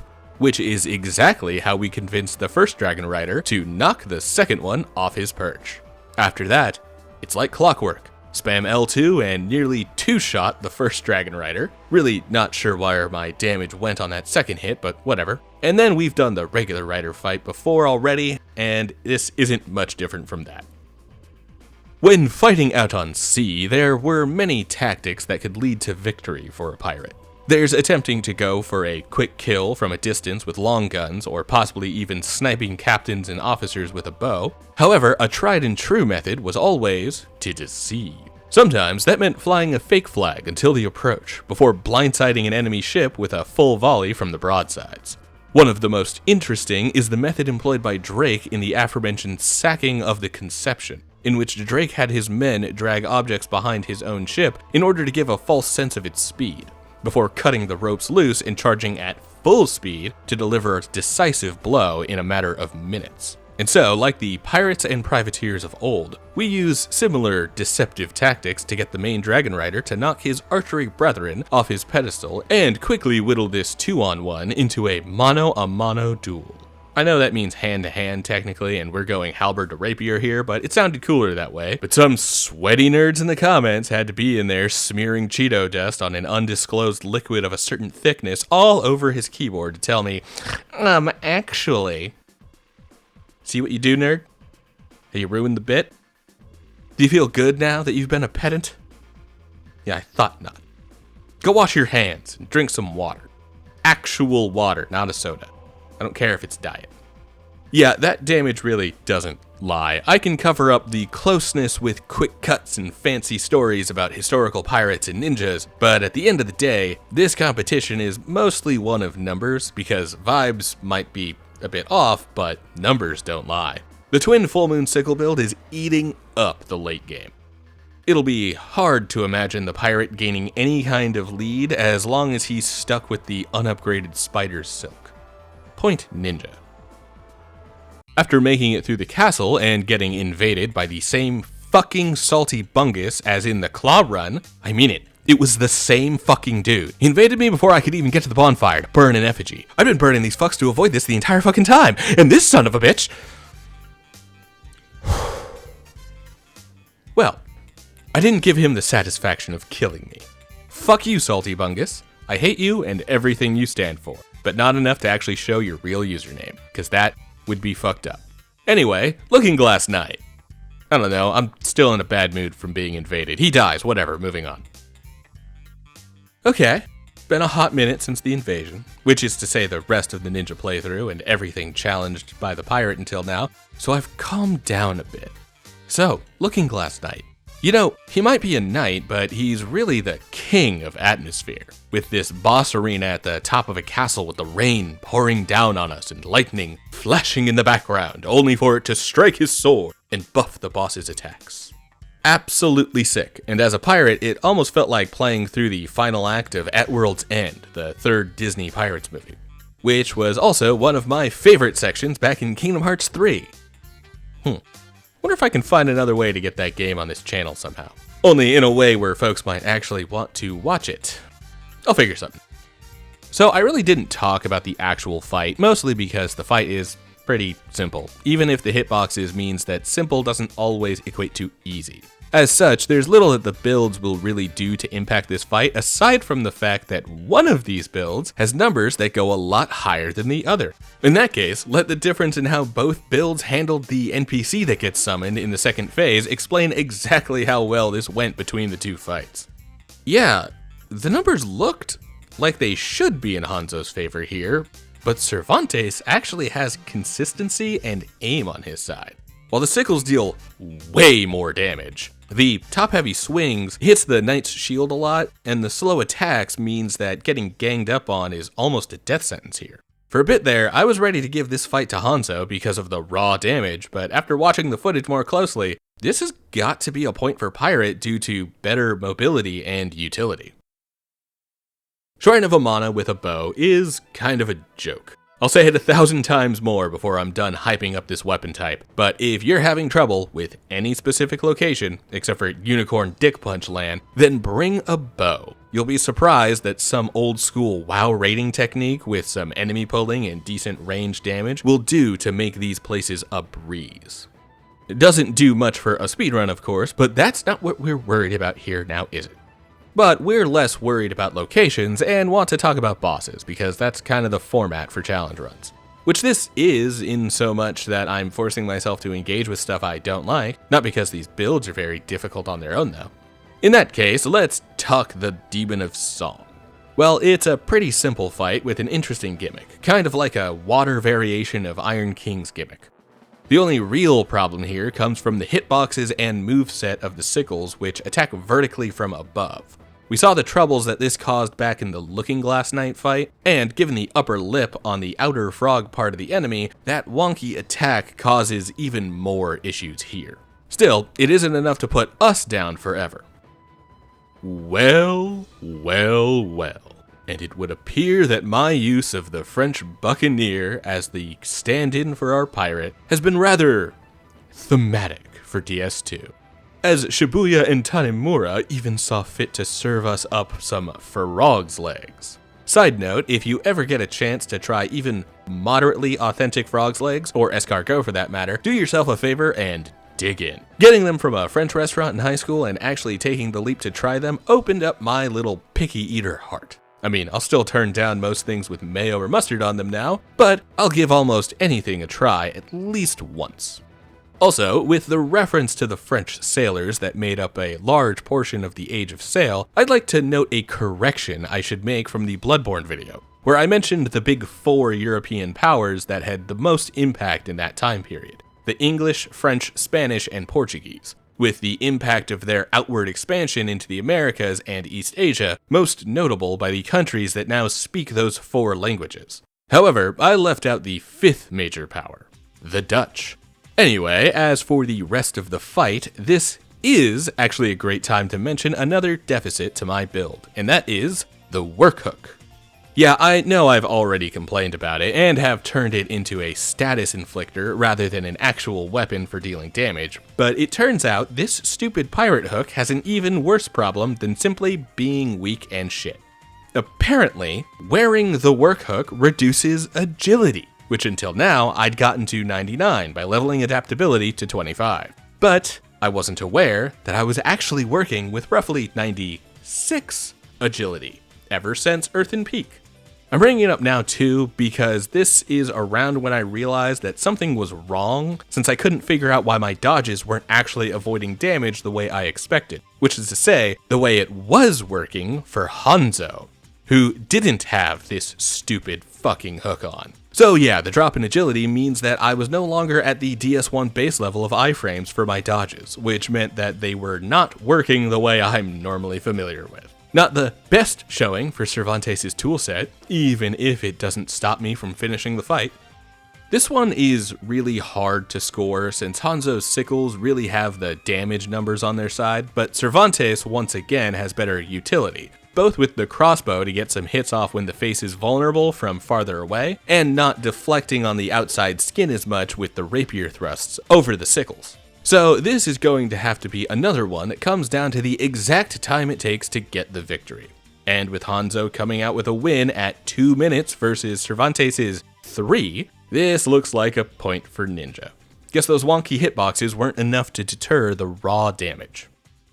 Next up on the chopping block is Velstadt, Vendrick's favorite bell end. And chop is exactly what the ninja is prepared to do to this wiener. It's another pretty straightforward fight, a big guy with big heavy weapon, not unlike the Looking Glass Knight, or the Pursuer, or the Smelter Demon, or most of the bosses in this game. We basically continue to strafe around him, bait out an attack, and then punish where we can. One of the best times to punish is in the second phase, when Velstadt does his big Dark Ball Magic Blast. Of course, that's only a good time to punish if I actually remember to get behind him. Otherwise, this is a traded blow that has a decent chance of absolutely slaughtering me. That being said, the second phase does cause some trouble, as at this point it means Velstadt's defenses goes up significantly. And yeah, a tanky Velstadt means that we can't rely so much on our heavy sickles to end the fight quickly, and it draws out the end of this encounter quite a bit.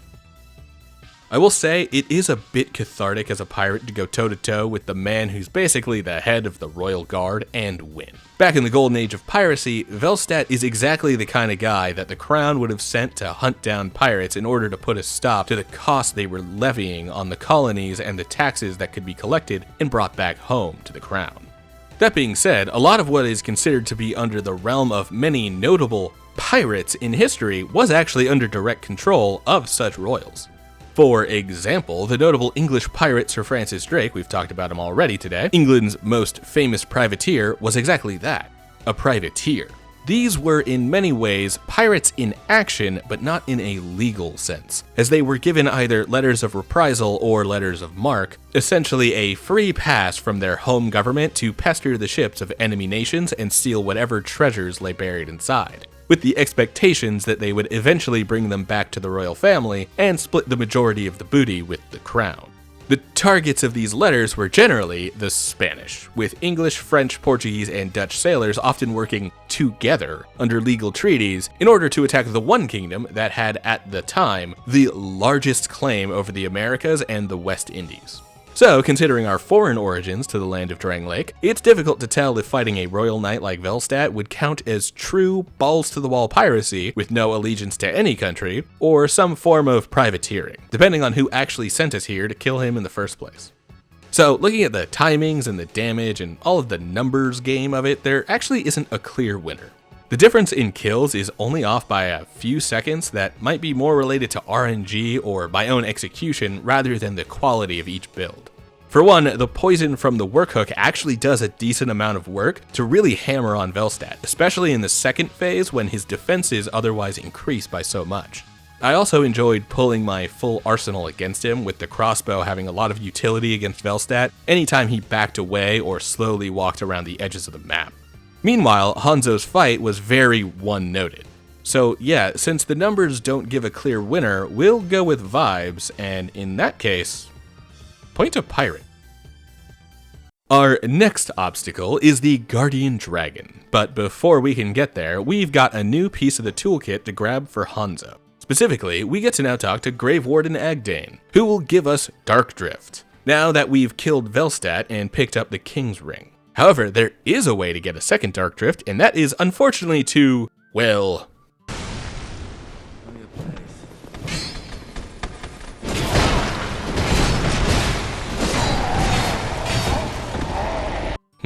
I suppose that was deserved. Well, let's go in for a second attempt. Man, that sword Agdane's got there is kinda sick. Almost makes me want to do a run that gets an excuse to use it. Almost. Anyway, after actually killing him, we can pick up a second Dark Drift from Malentia. This will then let us dual wield both katanas, which might have those of you coming from the Bloodborne video scratching your heads. I mean, I made very specific mention that ninja were not known to specifically use katanas historically.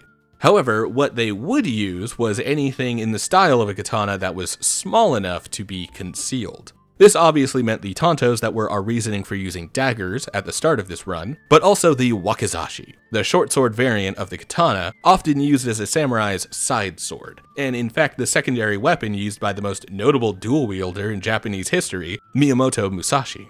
In the case of Dark Drift, we're taking this reasoning for ninja to take weapons like the wakizashi into battle and elaborating slightly on that meaning. Essentially, the most common use of any type of katana in the hands of a ninja would have been one with altered fittings, such as removing the tsuba and replacing the rayskin and corded ska with a wooden handle that would be much easier to conceal within the pleats of a standard ninja outfit. Once again, the main tools of the ninja are always characterized by being either concealable, inconspicuous, or at the very least, not very cumbersome. While this isn't an entirely universal truth of ninja tools, it is the trend across my research, which is why we've been using the full moon sickles this whole time. You know, because they are like the harvesting tool I'm using them to emulate. The comma. Wouldn't raise much suspicion to walk around with these, right? I may need to rethink my exact sickle analogs in the next few games. Howdy, Editor Proc in here after recording the footage and then running through the audio and in the process of editing. Yeah, it turns out I hadn't finished reading the Bansen Shukai yet. So now, I get to retract the statement you heard not 10 seconds ago and attempt to take my whole foot out of my mouth. See, as I've continued to comb through some extra text to get a more informed look at the worlds of both pirates and ninja, I came across this passage in the Bansen Shukai, Japan's premier ninja manual. It makes mention of a technique involving the use of the ninja's sword hilt as a foothold when climbing over the walls of a castle. And the passage this note is attributed to makes direct mention of a tachi. We haven't really discussed tachi yet, as they are a precursor to what are more generally known as the katana in the West. Though, once again, the term katana is a more general word for sword, or at least a Japanese style of sword, which one could argue is also a type of saber. It's actually kind of fun getting into sword etymology and cross-culture categorizations with stuff like that. But the point of this is that the Tachi is a slightly longer variant of the Uchi katana, with a different curvature. Not quite Nodachi levels of length, but still noticeably longer on average than the Uchi. And certainly much longer than the Wakizashi that I'd been saying was the absolute longest and most cumbersome weapon that a ninja would use. The point really should be that ninja would use whatever tool was best for the current situation, and if that meant a longsword, then they'd take a longsword. So, moving forward, katanas really should be allowed back on the menu, and even though I will say later in this video that they shouldn't get to count for whatever misled belief I was holding about concealable and covert weapons being the only option, there really is no weapon in Japan that would not be viable during an infiltration. Hell, the next line in the Bonsen Shukai makes mention of spears. Okay, back to the regularly scheduled programming. Well, regardless, we can head to fight the Guardian Dragon with our new weapon. And it's not looking good already. Awesome. On a second attempt, let me specify the reason the Dark Drift katanas would count as ninja weapons. I mean, it might be obvious to some, but to not leave anything up to interpretation, it's because the blades are literally invisible. Like, that is as concealed as it gets. However, as we start our fight again, we get to make prolific use of another new tool for Hanzo, the Dragonrider bow. We got this from taking the second Dragonrider soul we found in Drangleic Castle back to Eileen. This one has eaten up most of Hanzo's petrified dragon stones, but he'll only ever get it to +4 because of how rare those materials are and the fact that I don't know where they are. Even then, it's better than most other bows in the game and does some work against the Guardian Dragon while he's doing his stall attacks in the air. Yeah, that's right, bitch. I ain't gotta wait my turn anymore. We're nearing the final stretch for the Spider Silk now, and we've even reached a point where we can grind for resources to fully level it. But these two runs have already included multiple days worth of hours-long grinds, so my willpower to continue grinding is starting to wear thin. Especially since I already plan on doing a separate grind for a completely different weapon very soon. So for now, we make do with what we have, which feels like it fits for life as a pirate. Similar to how we're choosing to use a rapier rather than our preferred cutlass, many sailors of the golden age of piracy wouldn't have full pickings for every single weapon they might hope for. Not only would they need to find a port, blacksmith, and merchant willing to trade with them, but they'd also need the funds to actually buy a proper weapon. So, while the cutlass is a favorite among pirates and other sailors from that age, not everyone would have access to their favored option. Kind of like how the namesake of our pirate, Cervantes, as in Miguel de Cervantes, where it is sometimes stated the character in Soul Calibur's name comes from, would have certainly preferred not to be captured by privateers during his time with the Spanish Royal Navy, before eventually becoming one of Spain's greatest authors. All of that being said, the Guardian Dragon goes down easy as long as we have our trusty Seabow to puncture him full of poison arrows whenever he's flying around. Alright, for once I get to give a point to the new weapons that one fighter has been introduced. Yeah, even when taking the one death into account for Hanzo against the Guardian Dragon, the rematch was so fast that it blew Cervantes out of the fucking water. Whether using the invisible Dark Drift in tandem, or only using the left one for some reason, I forgot to form up onto the power stance, it rips right through the boss. I definitely have the benefit of both being at +10 right now, helping me out quite a bit as well. Again, it does feel a bit unbalanced, considering that Spider Silk has spent so long unable to hit +5, but that is part of the test of which build is superior, because the availability of materials is something to consider when deciding on a weapon and a stat line. We'll be bridging that gap soon though, so for now, point ninja. Alright, with the Guardian Dragon finished off, we can head through Dragon Airy and then the Dragon Shrine in order to finally get the Ashen Mist Heart, and head in to fight the Giant Lord, the final step on the any %. It's a lot of walking, a little fighting, and some searching for the right giant corpse. Oh, and we'll be back to actually kill the big dragon later. So, the Giant Lord. There's really not much to say about this one.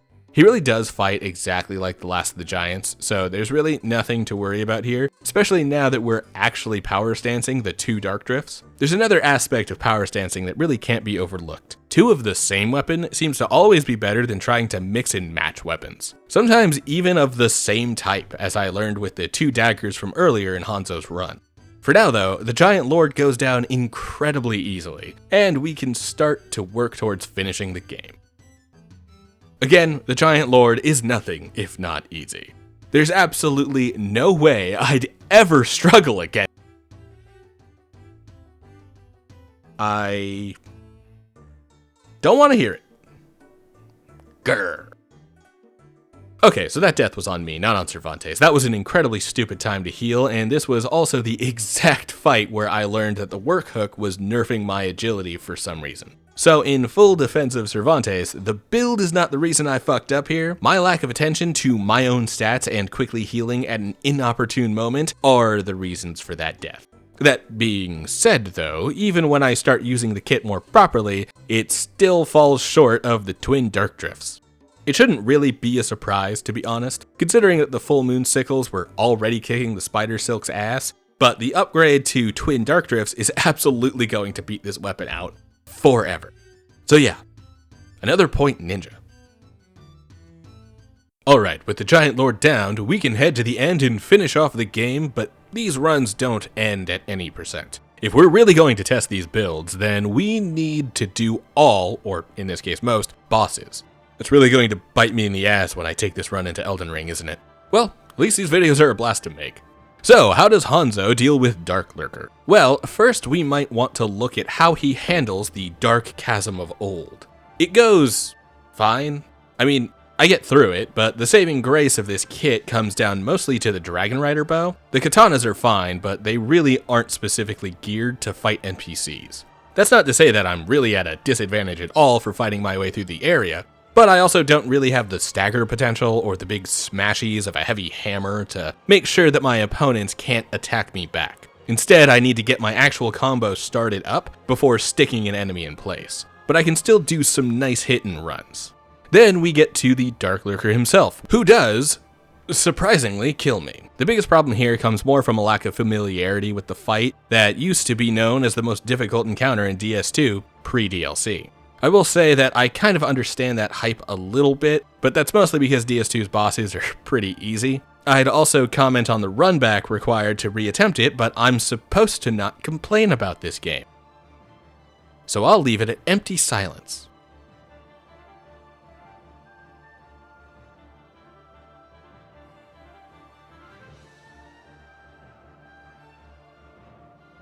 So, how does Cervantes deal with the Dark Chasm of Old? Well, once again, the bow goes pretty hard here, bullying the shit out of some of these losers, but the true MVP of this kit is really the Stone Ring, which makes sure that my attacks actually stagger most NPCs in one hit. There are a few heavily armored boys that take a few more to get the stagger lock started, but it's not too difficult considering how fast my new rapier moves. Oh, did I mention my new rapier? Well, I picked it up in a new dagger up at Drangleic Castle. Turns out, if you visit Chancellor Welliger after beating the Giant Lord, then he gives you the Espada Ropera and the Royal Dirk as a gift for defeating the kingdom's long sought-after enemy. And we can get both of these weapons up to plus 10 right now. Well, technically, it's plus 10 for the Espada Ropera and plus 5 for the Royal Dirk, since it upgrades with all of the Twinkling Titanite that I've been slowly collecting over the course of this playthrough. The Espada Ropera is also the very closest we might ever get to a true pirate weapon in all of the Dark Souls series, because we're never getting a true cutlass, ever. Still, this thing has a cupped hilt, a crossguard, and a knuckle bow. In fact, the exact design appears very often in historical depictions of real pirates, but it's also fun to note that this weapon is the one found in early cartoon depictions of Captain Hook from Peter Pan, the pre-Disney version of Hook and Pan specifically. It can also be found in Captain Blood starring Errol Flynn, which is the preeminent version of the Hollywood pop culture iconography of what we currently know as a pirate. Finally, we've also introduced a new crossbow, the Shield Crossbow, which we got from the Executioner's Chariot soul, and farmed up the petrified dragon bones to upgrade it in Aldia's Keep. This is why we never upgraded the spider silk all the way, because I knew I'd eventually have to do this farm, and I didn't want to have to do it multiple times for a weapon that was ultimately going to get replaced. Okay, the new arsenal is all finished up. How do we handle Dark Lurker? Well, even though we're still trying to power stance a dagger with a rapier, we're still dealing pretty substantial damage when we land a solid hit, and the attacks are quick enough to easily dodge anything the boss throws at us after getting our attacks off. The second phase is a bit of a slog since opportunities are low and Dark Lurker's physical defense increases, but it's still hardly a major obstacle that stands in my way. Normally, I'd have to give this to Hanzo for the sake of his eventual fight against Dark Lurker taking about half the time to actually beat the boss. However, the Dark Lurker is really more than a single fight, and separating it from the 3 dives in the Dark Chasm of old really doesn't do the full encounter proper justice. In that case, the initial death to the boss by Hanzo is going to count pretty heavily against him, since it requires us to do one of the Dark Chasms all over again in order to retry the fight. Then there's the fact that the rapier has better reach and is a bit better at keeping the NPC enemies out of range over the katanas, and therefore performed much better inside of the Dark Chasm. So, considering the entire kit against the entire encounter, Cervantes takes the advantage for being surprisingly better at killing NPCs this time, kind of the opposite of what we saw back in Bloodborne, and for having the speed and versatility to not struggle too hard against Dark Lurker himself, and therefore not need to repeat any of the Dark Chasm sections. Which means, Point Pirate and his brand new arsenal. Yay, I finally get to give one of these a point. Well, here we are at the Ancient Dragon. Attack the Veiny Toe for 6 hours and try not to die of boredom. It's an optional boss though, so I don't really hold this too hard against DS2. Attack the Veiny Toes for 5 hours, then try out a different strategy of luring out front attacks that works way better than the toe method and get a much safer kill.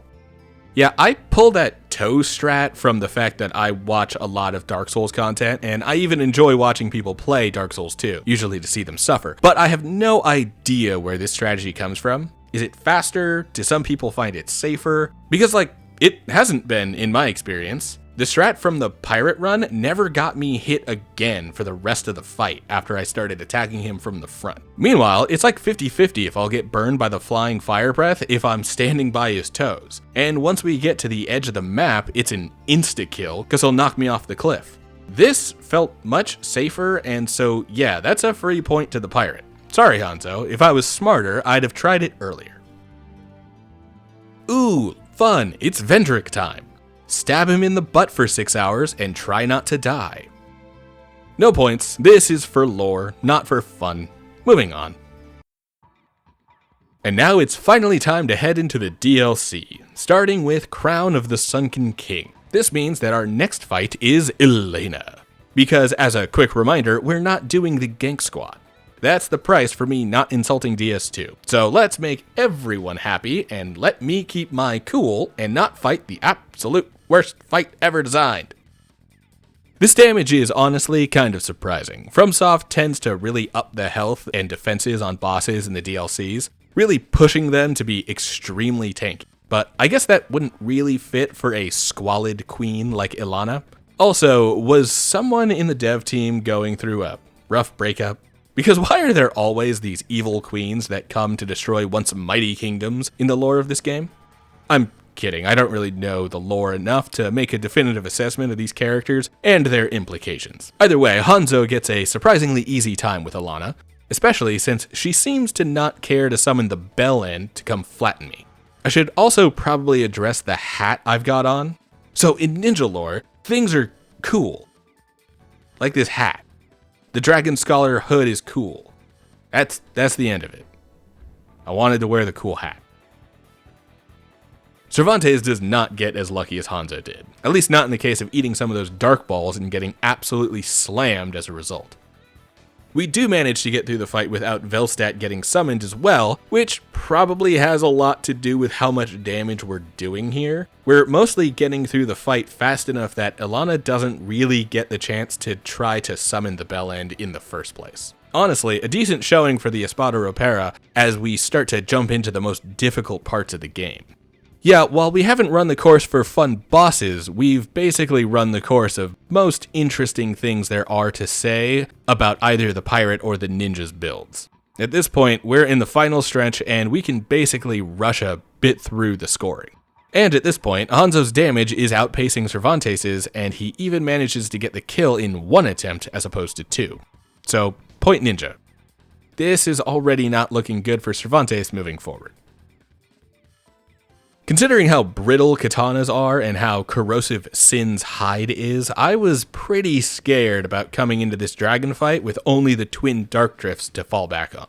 However, as Hanzo continued to wail on Sin, it was looking more and more like I could make it through most of this fight without much issue. I still had to use one repair powder in order to not break my weapons, and that did cause some issue as it started to really mess with my tempo, and it took a while to get it back. So the corrosive skin almost caused a problem, but it wasn't a fight ender, and I did still have the tools to make it through without much struggle. The Espada Ropera is really a powerhouse in this fight, dealing incredible damage with each thrust. Really does feel like maybe I should be dropping the Royal Dirk as my sidearm and keeping the rapier as my main and only weapon. That being said, the shield crossbow really gets some good utility out of this fight as well. Since Sin, like all dragons, spends so much time either rushing all around the arena or flying in the air, the shield crossbow gives me a little safety while I get a few crossbow shots off, while the rapier can't reach the target. I always like the extra utility of the sword and crossbow combo in a fight like Sin. That really emphasizes the benefits of having multiple damage sources that work at different ranges or in different modes. So yeah, Cervantes' kit is simply more fun to use and watch for this fight. Which is to say that Hanzo is pretty much always going to lose ties due to the lack of utility to his full setup. Or at least the perceived lack of reason to change weapons like to the bow or make better use of firebombs and throwing knives. That's a point for Pirate. Alright, we're moving quickly, and now we're into Crown of the Iron King, which starts us off fighting the Fume Knight. Ideally one of the most difficult fights in the DLC. Personally, I might consider Burnt Ivory King to be the toughest, but everyone has their own response to every enemy. For me, Fume Knight fights a lot like Pontiff Sullivan from DS3, who I've killed dozens of times with katanas, so this should be pretty easy with Hanzo and his Dark Drifts. Or I could die multiple times in a row and get completely blindsided. Well, whether I'm skilled at killing the Pontiff or Fume Knight here, it really doesn't matter. What matters is patience, and I don't have a lot of that left. But I do have enough willpower to pretend that I have the patience to make it through this fight, and sometimes, that's enough. Sometimes I wonder if I'm giving Cervantes an advantage by playing his playthrough second every time, since that means that I'll have a better idea of how to properly respond to everything that a tough boss like Fume Knight might throw at us. I mean, I've learned the fight well enough to win, so then I can't possibly lose again, right? And then this happens. Still, we run it back and don't get caught by the same thrust again, finding much better times to heal when we need it, and dodging well enough to not need it too often. Cervantes has the knight's story down pat, and the Fume is shown to be a fool swinging endlessly in the wind.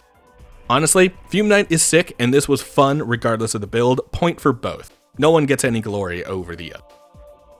Sometimes it's hard to tell what actually hurts more. When a death is completely out of our hands and the fight feels like it's been stolen, or when we can clearly see the mistake as it unfolds and have to sit in the shame of having made it as it plays out in front of us. Any particular person's answer to that question is probably heavily influenced by their own level of personal ego and self-esteem. I don't like what my answer says about me.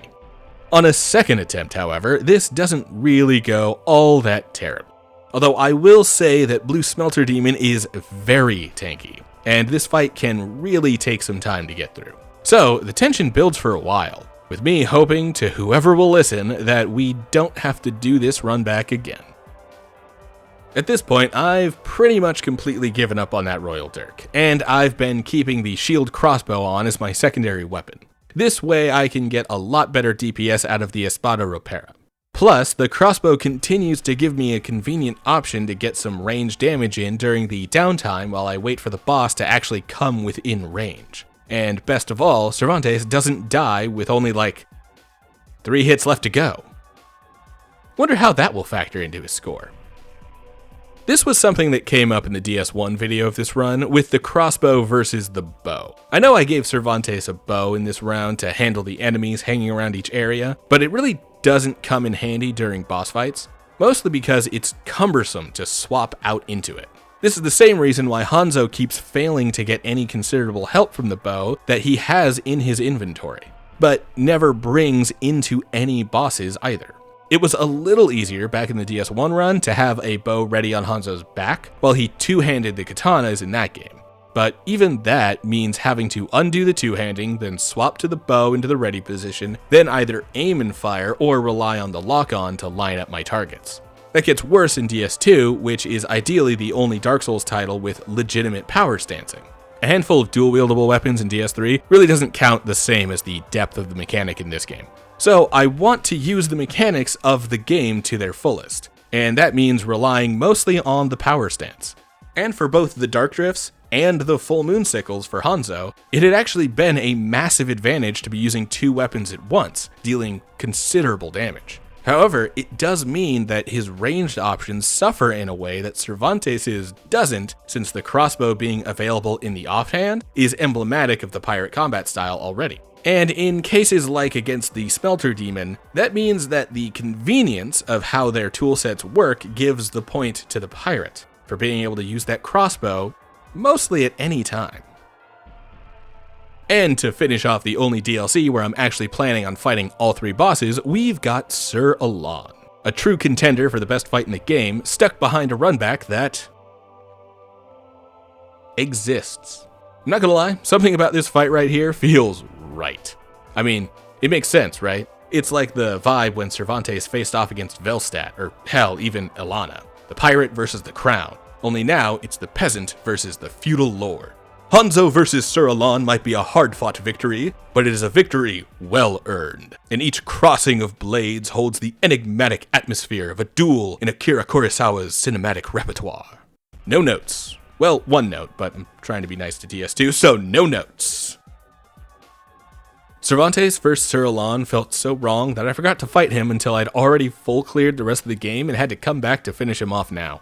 This was not a victory lap, nor a triumphant return to the fray. This was a miserable petering out of the end of my time here, elongated by my own lack of forethought and attention to this final detail. The vibes are off, the gameplay is off, the route is off, nothing fits here, I would like it to be over. Need I say more? Point Ninja. Final stretch, guys, gals, and non-binary pals, 2 more bosses than the final hurdle. And as we head into the Crown of the Ivory King DLC, we give Invisible Ava a solid attempt. It doesn't go well, I'm not that guy, so we go through the level and try it again. Things don't initially go much better now that I can actually see Ava, but eventually I get my pacing a bit better and manage to actually land a few hits without constantly trading blows. That being said, this is probably the fight where I'm the worst at in this entire game, because I really don't know how to properly read Ava's hitboxes. Something about this boss really doesn't sight read well for me, and unfortunately it's Hanzo that suffers the most for this, since he spends most of the fight nearly dead while trying to make it to the finish line. But make it we do, and the feral cat goes down in 1. Technically 2, since I had tried when she was invisible. Full disclosure, I did this fight way earlier as Cervantes than as Hanzo. Some eagle-eyed viewers might have noticed when I traded out the Lucitil hat for Durgo's, since the latter really completes the pirate look a lot better, complete with an eye patch and everything. But yeah, that means I fought Ava back when I first got the Espada Robera and the Royal Dirk. The result was a bit of a struggle, but I haven't really gotten a major bonus to my damage or health since beating the Giant Lord, so it's not really the worst to fight her this early. Although I hadn't quite learned the lesson yet that I needed to stop relying on power stancing at this point and make the most of my rapier's DPS without being tied down by the Royal Dirk. So yeah, it takes a few resets, but we finally get it after an arduous final battle, and then go pick up my new hat. Okay, I do understand that we're pretty out of sync at this point, so it shouldn't really hold too hard against Cervantes because he was a much lower level when trying to fight Ava. However, that wasn't the only issue I had. Ava is one of the first enemies where missing was a real problem with the very straight aiming thrusts of the rapier. Something I haven't really run into since maybe the Royal Rat Authority? I don't know. It does feel like it's been a while though, since the rapier wasn't the superior moveset. So this comes down to way more than Cervantes' soul levels. It's the fundamentals of the build, which of course means that this is an easy point for Ninja. We're in the final stretch, and we need to run around and pick up the Loist Knights gathered around the level. Alright, first things first. Boys, go lock up the portals. Yeah. Guys? When do you want to block up that last hole? Oh, sure, wait until one last guy comes out while the king is here. No, that's perfect. And now I'm dead and need to try this again. Alright, second try. You Loist boys want to do your jobs? Still no, huh? Perfect. Love that. Love having an extra enemy in the arena while I try to fight the hardest boss in the fucking game. It's wonderful. Yeah, of course that didn't go well. Okay, third try's the charm. And now you fucks decide to do your job. Okay, let's go. Does it surprise anyone that when the Loist Knights actually decide to seal up the holes properly, I get the kill? Because it wasn't a surprise to me. The build is solid, and I've learned Burnt Ivory King well enough to make it through. But somehow, it took 3 tries for the Loist Knights to actually seal the holes properly. No fucking idea what's happening here. Okay, boys, let's get this done this time. Okay? We're gonna seal the portals, right? Or I'll die against the Chard Knights. What the fuck is going on? You useless Finally! Time for a real fight. And boy, does the Burnt Ivory King not disappoint. Yeah, I'm not sure why the Loist Knights kept forgetting to seal the final portal, but it happened in both playthroughs. Also, taking this moment as we get into the score to give a quick reminder that we're skipping Lud and Zolin since I don't want to do the frozen place with the deer or whatever. Again, my payment for not being a dick about this game this time. But as for the scoring of the fight, it's an exact tie. Like, this took the same number of attempts, the final attempt took the exact same amount of time, and the stupid knights didn't seal the portals for both Hanzo and Cervantes. Yeah, honestly, I suppose I couldn't ask for better from one of the best fights in the game. We get a full-on tie on stats, numbers, and vibes. Point for both. Final stretch, baby, we're almost there. Alright, let's start that boss rush with the Throne Watcher and Defender. Not the worst duo fight I've seen by From Software, and it's easy enough to find the opportunities to actually get the hits we need to whittle down both the Watcher and Defender to little to no health at the same time. Considering that they can revive each other if I fail to properly kill them together, then there is really no point in trying to burn one down in a hurry like ONS, and as such they both stay threats for most of the fight. That being said, the ninja's nimble build and powerful dual drifts means this fight goes down without too much sweating. Ironically, this is the toughest part of this entire boss rush. So as we start to rip the duo apart, it's all downhill from here. And you know what? We're actually going to consider this all one giant encounter. So let's get straight into Nishandra before we move on to the pirate. And we'll also be giving only 1 point for this section, even though this is 3 bosses in a row. Let's talk about Nishandra. She, stands around a lot. Oh, she also dies. Yeah, she does that too. Turns out Hanzo is straight up one hell of a queen killer. Either that or Nishandra is disappointingly easy for the final boss of a FromSoft game. But I would never say that. I'm being nice today, remember? Anyway, now it's Staldia time. And as the name would suggest, he stalls a lot. But we persist through the encounter and prepare to finally move on to credits. This is why these two aren't worth their own points, by the way. They're easy enough to be manageable as a full rush without needing to reset and replenish Estus on the way through. Throne Watcher and Defender 2, Electric Boogaloo. Yeah, this being the hardest part of the boss rush really makes this whole set of encounters feel like more of a drag than it needs to be. Kinda feels like this finale could have really been streamlined, but I suppose we're meant to have attempted to come here without the giant kinship, only to get a dead end after killing these two. But so many of us end up with this boss rush instead. Anyway, the Espada Raposa does plenty of work, and we're quickly on to Nishandra. Poke her a bunch, and we're through there as well. We're so close, y'all. Almost there. While we wait around to kill the final boss, let's go over one final piece of pirate history. This time telling the tale of Captain Henry Every's greatest haul, which has since earned him the title of the most successful pirate of all time. It was actually 2 battles, over the course of one incredibly long day. Wonder why this encounter is bringing Every to mind. These were the battles of the Fateh Mohammed and the Ganji Sawai. Helming his own ship, the Fancy, Every made a decisive attack on the Fateh Muhammad, blasting the ship with broadsides and taking over with his boarding party in a matter of minutes. However, this was mostly to retrieve the crew of his former captain, Thomas II, who'd been killed in an earlier part of the same skirmish. Then came the agonizing part, the battle against the Ganji Sawai.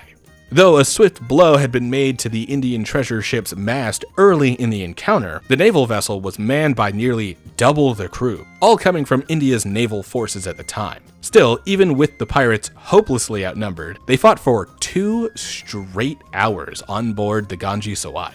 Imagine that, fighting on board an enemy ship for the full duration of this video. You know, we're not talking about clicking buttons on a controllers. This is an enemy engagement with enemy sailors swinging their own swords at your face for 2 fucking hours. And somehow, this undergunned, undermanned, but somehow determined group of pirates wins? And as a reward, they plunder more than £1 million, in their time, not rounded up for inflation by the way, worth of gold and jewels and spices. But that's not how Captain Every became the most successful pirate to ever live. It wasn't simply because he won a big battle and took a large stake of booty. No, it was the fact that after doing this, he did as we all wish we could do, and hung up his hat, found a comfy place to rest his legs, and he retired after hitting it bigger than any pirate before him. That right there, that's the key to success. Knowing when enough is enough, when to quit the grind, and enjoy the fruits of your labor before they sour. This is all very romantic, but he did slaughter a bunch of innocent naval sailors off the coast of India for money. History sucks sometimes. So yeah, let's hit that ending, I guess. I guess the question now is who gets points for making it through the boss rush better? Well, honestly, by the end, both builds were basically even, as long as I actually managed to use them optimally. Looking at you, past Prakuza, trying to power stance a dagger and a rapier together for an entire damn playthrough. Put another damn rapier in the other hand if you want a power stance. Oh, but that wouldn't be authentic. You know what? Screw authenticity. It's time to take a note out of Every's playbook and call it a day while we're ahead. In that case, I'm going to give this point to Dionysus, god of wine and theater, because I plan on getting smashed and watching TV until my brain rots after putting this video together. Alright, and now we've reached the ending. Time to tally up all the scores and see if anyone's guesses were right. So our runner-ups this time include the basic idea of poison, rats, and the Greek god Dionysus, all tied at 1 point each. What the fuck has happened over the last 2 hours? Well, for our actual contestants, our final scores come in at 18 points for the pirate, and our victor today is the ninja, with a total of 20 points. Once again, the score isn't too far off, but like the last time in Dark Souls 1, Ninja comes out on top thanks to an oversized weapon that Hanzo honestly had no right to really be wielding into a covert operation. Boy, it's almost like we've got a theme going. But hey, maybe the next game will break it. Of course, before we get there, let's talk about our score totals for the entire series. First up, we've got Ninja taking the lead in the total game wins, with 2 games to the Pirates' 1. And, to little surprise, that also puts the Ninja in the lead for the total points across the 3 games we've covered so far, with a whopping 48 points, while the Pirate trails behind very closely with a respectable 46 points. And then we can't forget another point for the Molotov cocktail and a negative point for Prakuza's rotting brain. What the fuck has happened over these last few videos? But with this, we're only halfway through this first pairing of our generational grudge match we've got going between our resident ninja, Hattori Hanzo, and our famed pirate, Cervantes. So if you made it this far, then make sure to subscribe for the next flimsy excuse to talk about pirate and ninja history, while also playing through the From Software catalog. See you soon! Hey, it's that time again. The end of the video where I invite folks to come check out the Patreon, link in the description, and make good on the rewards for those currently pledged. Patreon members get early access to new content and their names written in the credits at the end of videos. And those who pledge in the top tiers get their names read out, like our DevBox designers, Genghis Braun, and our DevBox developers, Azul. Thanks for your support, and thanks for watching.